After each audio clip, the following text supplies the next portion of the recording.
so that they couldn't escape or didn't have other ideas, was also born here, and he copied it. He thought it was a very good plan.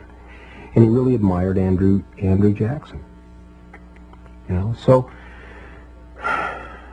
it's a little known part of history, but it is a reality.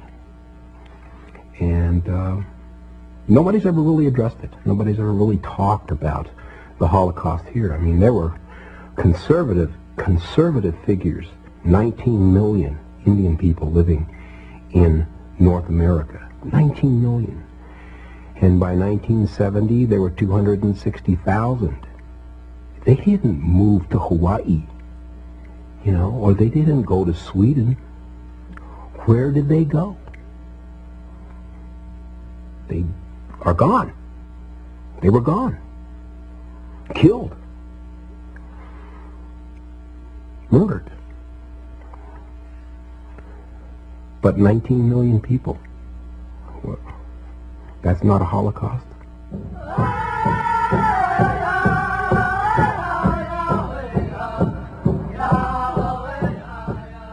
I feel that this country doesn't understand historically what happened to its indigenous people. They see it on television and they read it in the books, but they really don't see it in the practical sense.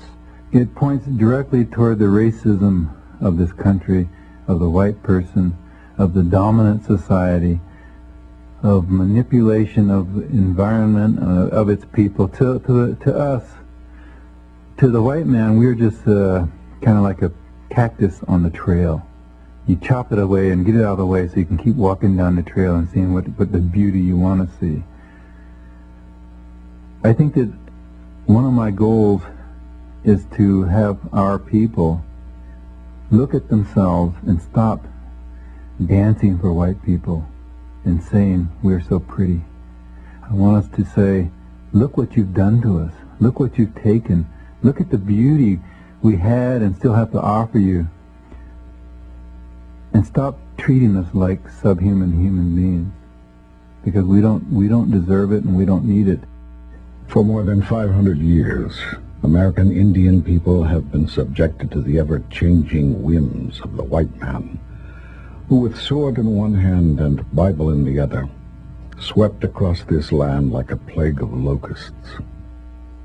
What the people of the United States did not know was that their so-called enlightened nation was setting an example that would be followed in the 20th century by some of the worst butchers known to man, including Adolf Hitler. In his biography of Hitler, John Toland wrote, "Hitler's concept of concentration camps as well as the practicality of genocide owed much."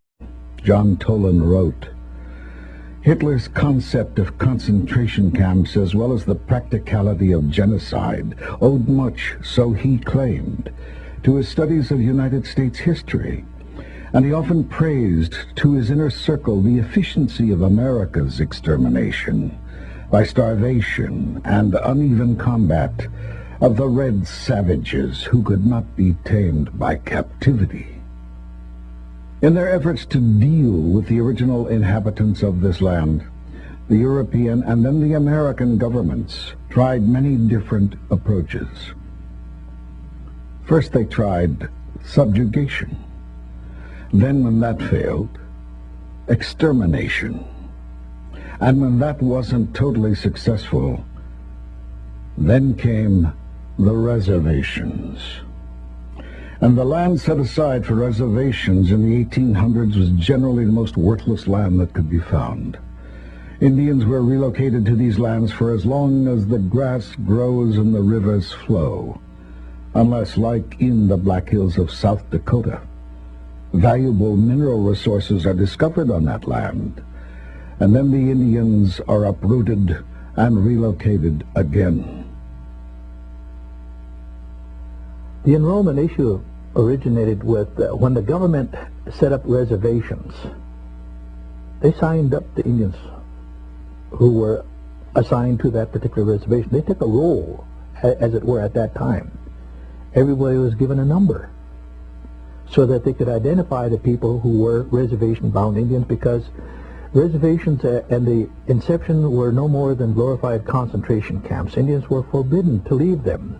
And so you were given your tribal identity right then and there by the United States government. It's another labeling system.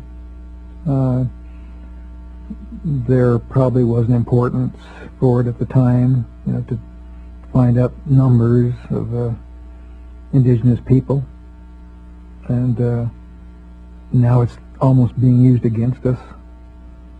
And for a lot of the Native American, Indian, whatever you want to call them, don't have a number to rely on. And for assistance, for even being considered a part of us, of the rest of us, they're put out, or put aside, pushed away, and saying, you don't qualify, even though they may have a higher blood quantum than myself. And so I don't see it where it's being used in a way to be beneficial to us. It's just a way of being controlled again. When you take prisoners, you write down their names and give them a number. That way you can keep track of them. And it's a very simple process. It's done in every war. It's done in every time one group of people conquers another group of people.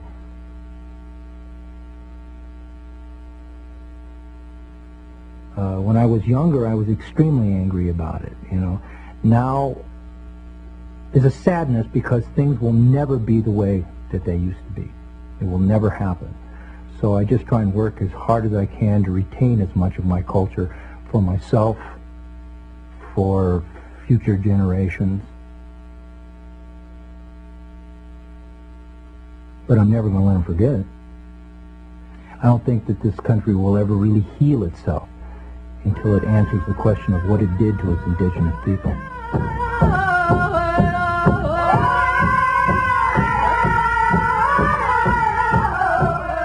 But confining Indians to reservations wasn't enough for many hawkish political and military leaders.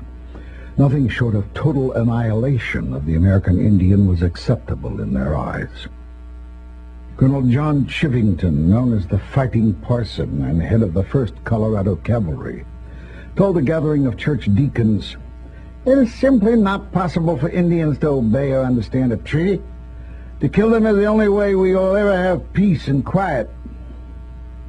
Later that same year, he led 700 soldiers on a surprise raid against a peaceful band of Cheyenne who were camped along Colorado's Sand Creek.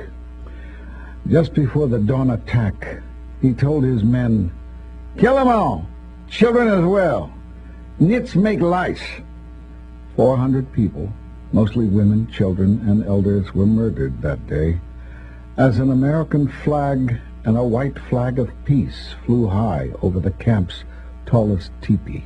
As tribe after tribe was successfully depopulated, demoralized, and imprisoned on reservations, political winds shifted and extermination began to fall out of favor. Assimilation became a new byword of a concerned citizenry, and so an educational model to make Indians into imitation white men was proposed. The centerpiece of this plan was the Indian boarding school system designed by former Indian fighter Captain Richard Pratt. His motto, "Kill the Indian, save the man," was the central philosophy which destroyed Indian families and societies by sexually violating man. Was the central philosophy which destroyed Indian families and societies by sexually violating and brainwashing generations of Indian children into believing that their language, culture, clothing, and their very identity was evil. In actuality, the effect of the boarding schools was far more devastating and far-reaching than its creators ever conceived.